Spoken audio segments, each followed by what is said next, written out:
Kalau korang nak pergi ride Koh Samui, naik motor, nak cari homestay yang selesa, yang berpagar, besar, sebabkan ramai yang komen, ramai gila yang PM kita nak Ai share homestay yang Ai duduk hari tu masa Ai dekat Koh Samui. Hari ni Ai nak ajar kat korang macam mana nak book homestay tu dan homestay tu ada dekat mana. Pastikan kalau kita nak ride dekat tempat orang ni, nombor satu, jaga adab. Nombor dua, korang janganlah rem-rem ataupun buat bising dekat tempat orang.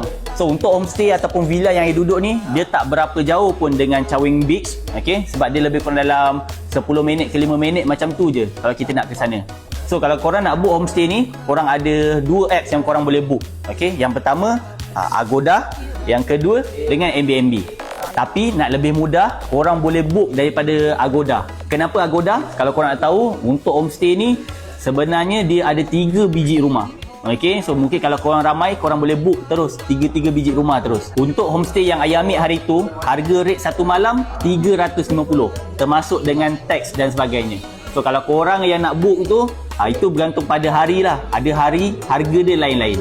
Korang pergi dekat apps Agoda, korang pergi dekat hotel ni, okay, korang search PK Villa Koh Samui.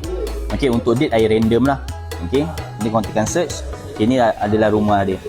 Okay, so korang tekan see all. Kalau korang nak tahu, rumah ni ada 3 biji rumah. Okay, korang kena pilih lah. Okay, tekan see all, korang akan jumpa. Ni rumah pertama. Yang atas ni rumah pertama, ada swimming pool.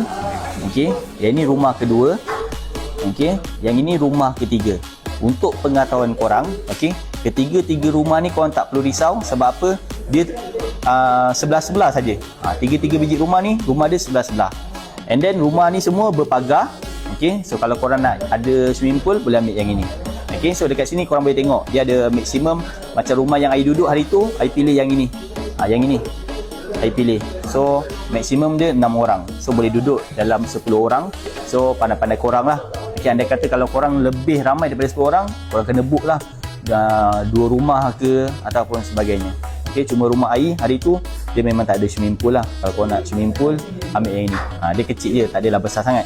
Lepas settle korang punya pembayaran, nanti korang akan dapat email dan juga confirmation juga daripada Agoda. Okay, boleh tengok daripada apps Agoda juga. So dekat situ nanti korang akan dapat nombor phone ataupun nombor WhatsApp orang tu. So nanti bila hari dah sampai tu, korang tinggal contact je lah mana homestay kat situ. Bagi Ai, untuk homestay ni harga dia memang berpatutan. Jangan lupa tag member korang yang mana nak pergi Koh Samui tu. Kalau korang rasa video ni bermanfaat, like, komen dan share.